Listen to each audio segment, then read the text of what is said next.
Welcome to HeartMind-ify. Before we start the show, just a reminder to share, rate, and subscribe to this podcast wherever you're listening to it. And please give us a 5-star rating. It helps us beat the big tech algorithms. I'm John Izzy. Change can be difficult for a lot of us, but when we understand what makes us tick, we develop a better understanding of who we are and begin a journey of discovering our best self. Join me for a free session at johnizzy.com.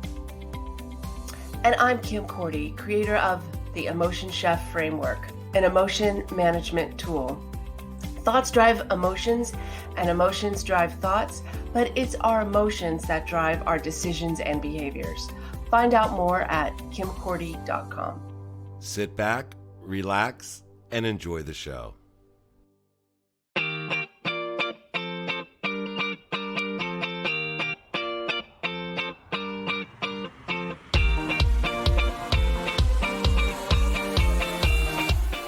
Knowing each other personally and socially for the past 10 years, Kim and John have joined forces, bringing years of experience and training, providing a platform for growth and personal development, along with a little humor. John is the heart, Kim is the mind, and together they are HeartMind-ify.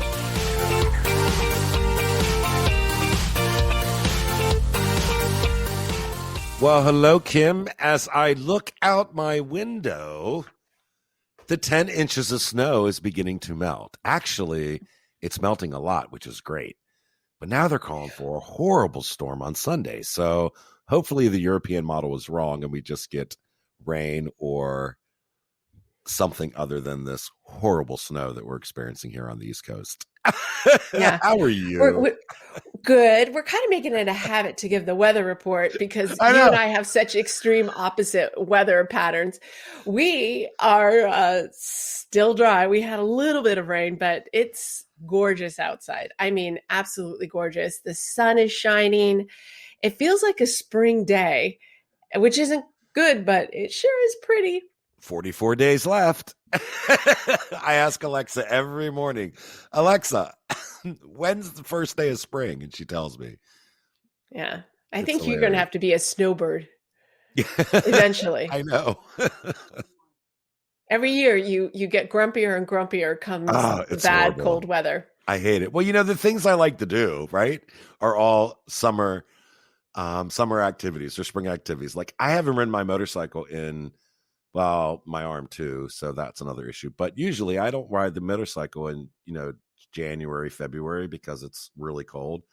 Unless we're going on a kids visit with Baca, then I do ride. But other than that, I don't ride it. And I get stir crazy because I love that time. So it's great. But anyway. I've said it a million times. California has its downfalls, but you can't beat the weather. Nope. It is amazing. And as Andrew and I think about retiring and relocating, and it's like, where are we going to get this weather? We're so spoiled. That's so funny. So what's going on with you? Well, have you ever seen those videos where somebody goes out into the street and they ask people random questions of things they should know, right? They'll ask questions like, who's on the Susan B. Anthony coin? Right? And they go, Lincoln? Right? It drives me who's buried insane. in Grant's tomb? Exactly. They'll ask these random people these questions, and then they'll ask them a topic, and they'll start to talk about a topic, and they get stuck. And I always wonder, what's the reason why you're getting stuck? Is it because there's a lack of critical thinking? Or are you just going along with what your group of believers believe and there is no thinking on your part? So it's been driving me a little crazy lately because I'm reading things and listening to things, and it's almost as if people just take things for granted or they're too lazy to do any critical thinking. And that's kind of harsh to say, right? Because people do read. But my point is, when is critical thinking important? Because to me, it seems like it should be important all the time. right? Like, I just don't want to live my life taking things for granted or because someone else said to. Yeah, I get that. And it's funny that you're bringing this up because there was a, a video. Was it a video or an article? An It was article both. in Apple News. Hmm. And it was this, it was a combo article and video. It was this woman who had been part of QAnon. She lives in South Carolina and was just just a rabid believer, and she was just sure that Trump was going to come in and there was going to be like Martial the law. Yeah, the the rapture, rapture. the political rapture, and all of these, seriously, all of these politicians and Hollywood movie stars were all going to be taken to Guantanamo Bay, which they were told had been closed, but Trump was going to reopen it. Yes. And she was just devastated. I mean, devastated. And she talked about the anger and the emotion that she had in the process of learning about QAnon and getting all this information from Facebook and TikTok, and how it impacted her relationship with her daughter, and she was actually mean to her daughter. And my husband's like, "Well, what kind of, thinking, what was she doing thinking this stuff?" And I said, "You don't understand." I said, "When you are raised to always believe what you're told, or you trust a source, so you're always supposed to trust a source, like a friend, like she got a lot of this from friends. So Hmm. you believe them, like they're telling you the truth." I said, "When I was raised, you didn't have critical thinking in the religion that I was raised in at all. Hmm. And you not only believed, but you believed everything. Because if you didn't believe everything, you were an apostate." And I said it's a mindset, and that it wasn't until I left that I really gained critical thinking skills. And it took challenging what I thought and what I believed, and what was true for me, what was untrue. And that's why I'm such an avid, people always say, "Oh, you're always going on Google." My sister would tease, "Look at her, ask her a question. She goes on Google." And it's because I want to understand, not from one source, but from multiple sources, where I can get my biggest chance for truth. So that's interesting that you mentioned religion, because if you think about religion and you think about the early church, and I'm talking ninth, 10th, 11th, 12th century, right? People didn't Mhm. read. People didn't have access to scriptures the way that we have access to them now. So they heard from the pulpits about God and the stories about religion. And they took that at face value and they never questioned it because they had no reference point. But today we have a reference point, and that's why I think that we have so many different opposing opinions when it comes to religion that probably didn't exist. Well, it didn't exist back in the 8th, 9th, 10th century because there was only one train of thought, right? So, or two major. So I think that once things come available to us and we have the ability to read on our own and to interpret things the way that we believe and the way that our life is structured, we come up with different opinions. But what I'm hearing in this article that you spoke about, she had all of those things available to her, and she freely chose not to look outside of what this group was saying.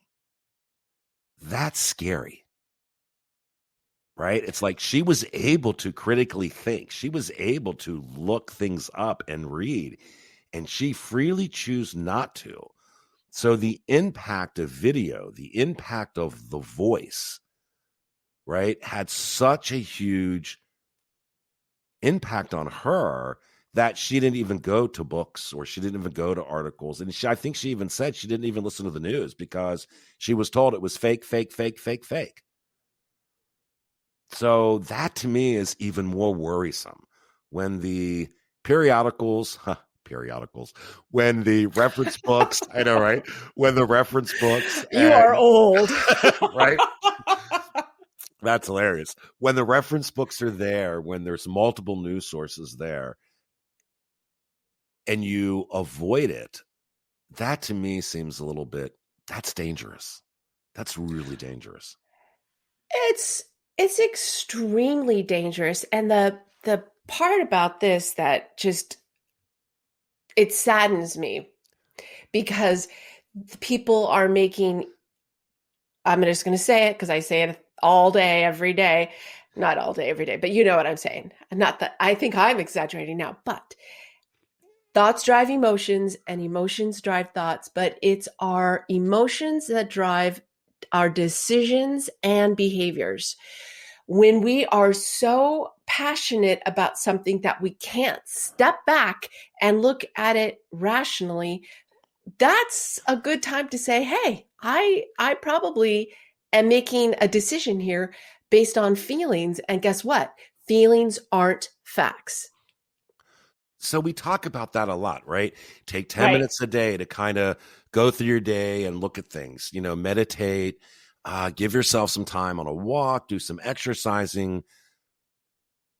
And it's easy for us to say that, right? Because I know I do that and I know you do that. So it's easy for us to do that and to say that because it's something that's a part of us. But how does somebody like this lady in the article break when her emotions are so high that she can't see anything beyond what she's being told? How do you find a time to take 10 minutes? Right? How do you find a time to exercise? How do you find a time to take a walk in the park? That's really difficult. So, how did she do it? How did she come out of it? Well, she was forced to because what they said was going to happen didn't happen. And she was devastated. Right. She was crying on the phone. She was thinking of taking her child out of school because she thought that there was going to be riots, that they were going to come after her. I mean, it was, it was amazing how distraught this woman had become. And now she's an advocate to tell her truth Right. on TikTok. But I want to go back to your question because I had extremely strong feelings over a particular public person. And I'm not going to say the name, what they do, what about it. That's not important. Yes, because it's not. But what is important is that I stopped, like I knew how I felt. I couldn't even look, or I'd hear the voice on TV and I would just like, ugh. I said, okay, this isn't good. And I would actively listen to what was being said, read things that I would project badly, because that's what our brains do, Right. project. And I said, no, I'm going to give it a fair shot. And it softened my feelings. There are things that I agree with this person now, and there are things that I disagree. But I was so set up because of a couple of circumstances that I just threw the baby out with the bathwater because I felt so strong about one particular thing. Honestly, that's it. That's challenging your strong feelings to not find confirming bias, which is what this woman did, but to openly look at disconfirming information and trying to be open and listen. It's what I call life intelligence, because emotional intelligence, great. I can label my emotions. I'm mad. I can, use a couple of the words to label them, and I can recognize that you're mad. I mean, emotional intelligence still to me it's a grand goal, but it's not definitively measured as to Mm. you could say who could say one is very emotionally intelligent or not. But I think the key to it is being able to step back and look at a situation dispassionately and to be able to listen. So here's the thing that comes to mind. Tell me what's on your mind. The way that I do it, especially recently around the political environment that we're in,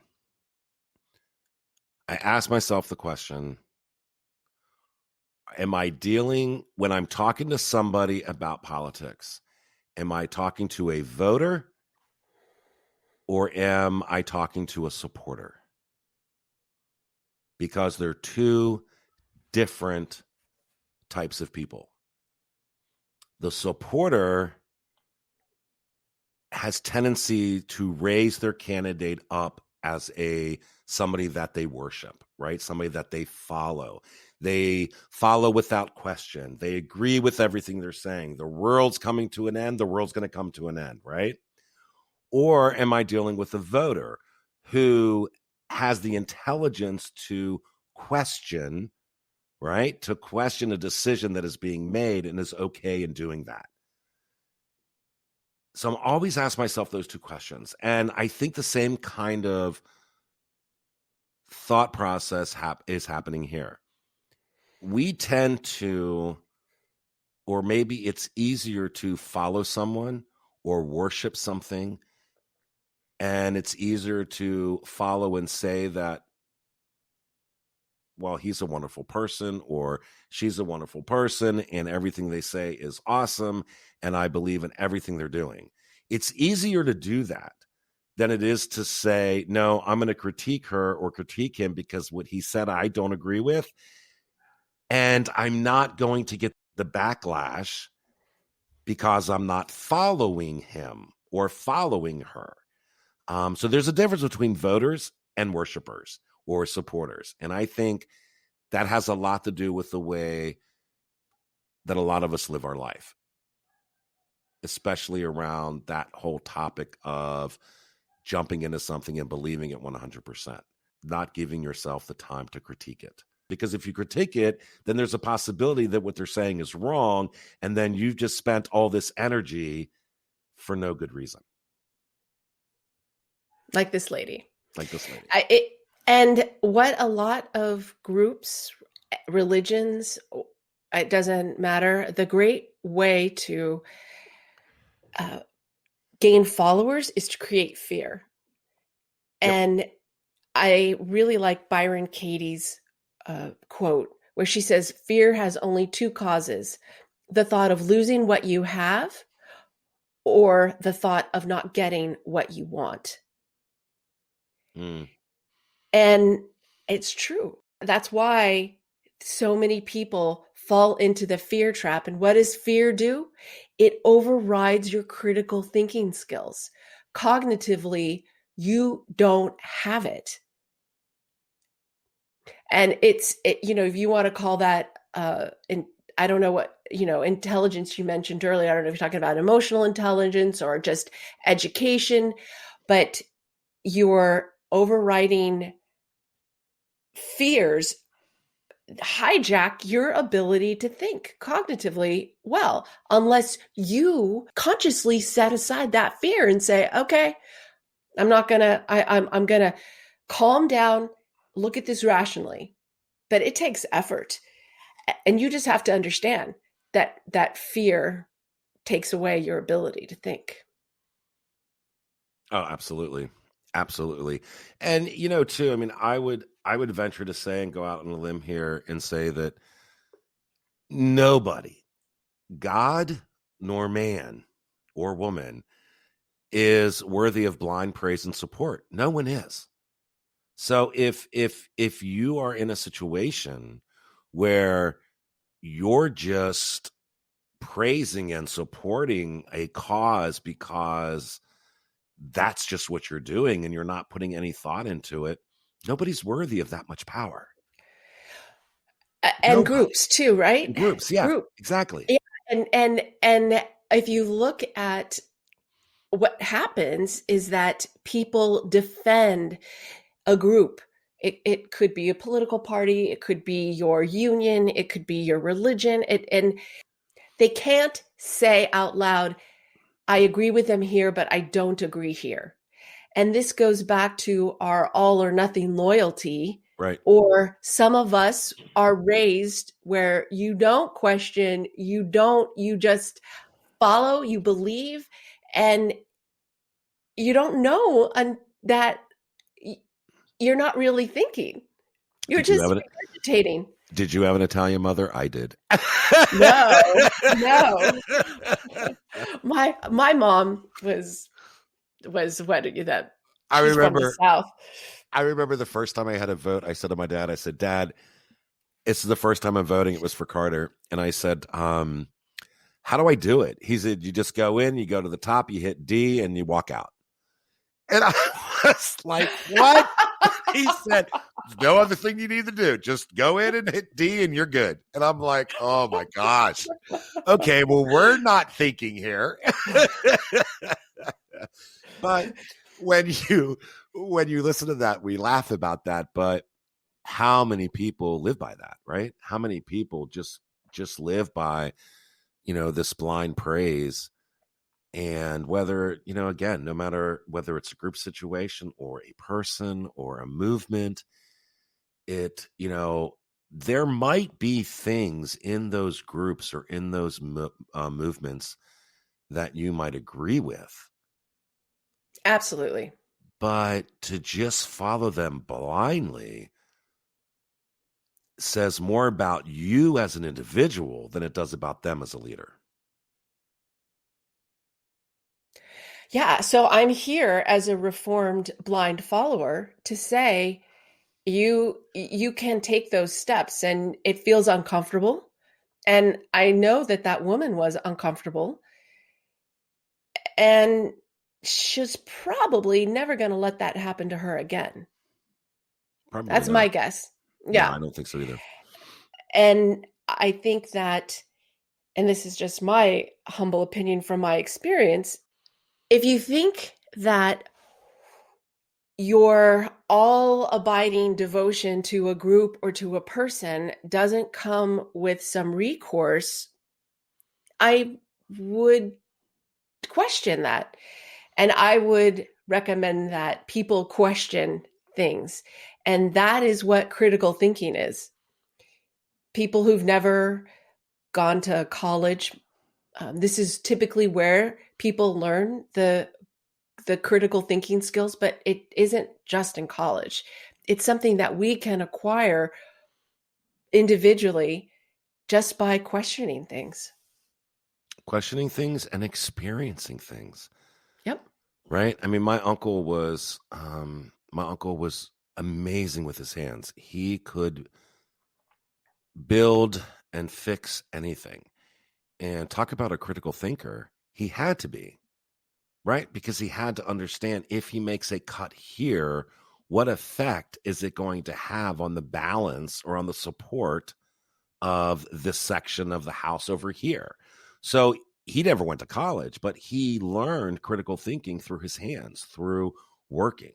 He didn't just accept in life what was given to him. He questioned it. So you're right. College, you learn the critical thinking, but you also learn it in life. So yeah, you don't have to go to college, but that's not an excuse not to be a critical thinker. No, you're right. And You know? and the other thing that helps to expand how you think, because it's not just challenging those thoughts, but the expansion that you talked about, experiences, being experiential, getting involved and learning about other cultures, learning about other ways of life. You don't have to travel to do it.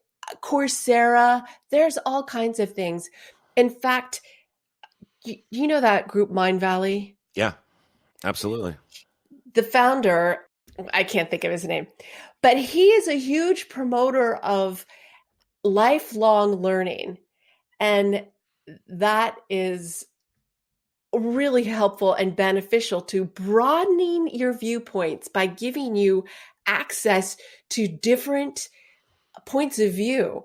And it's really, like I said, life intelligence. Oh, it absolutely is.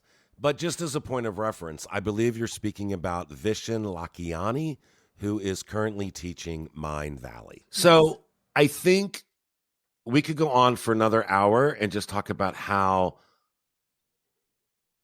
this type of behavior, and I'm going to call it behavior because it is really, this type of behavior or actions or belief, the kind of impact that it has on our values.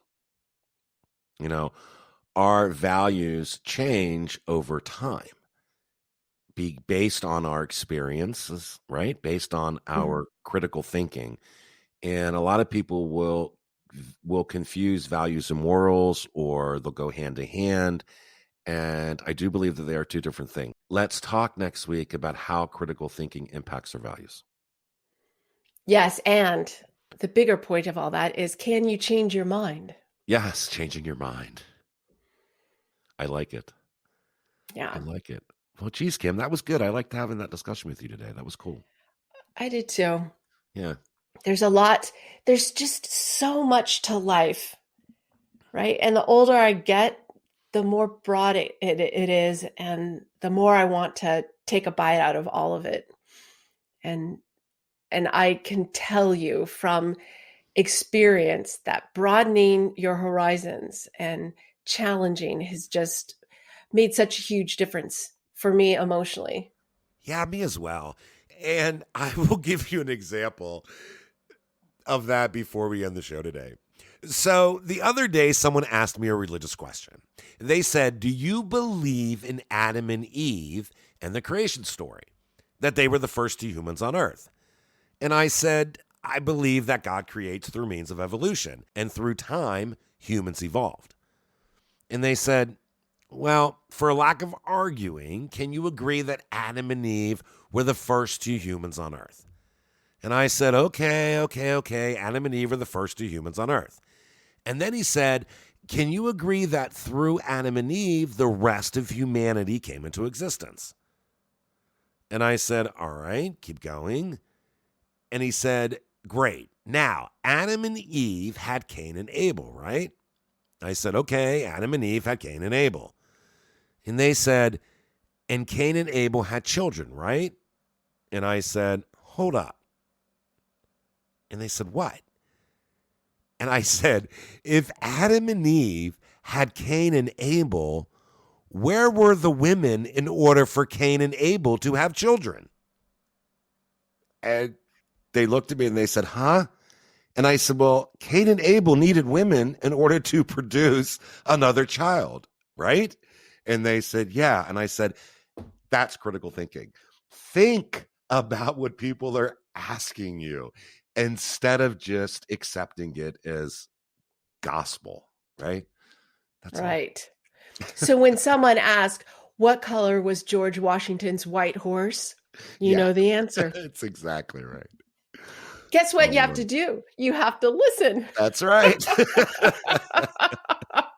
Thank you, John. All right, Kim. Thank you. Everyone, have a great day. Thanks for listening. Kim, enjoy the rest of your week. You too. Bye. All righty. Bye-bye.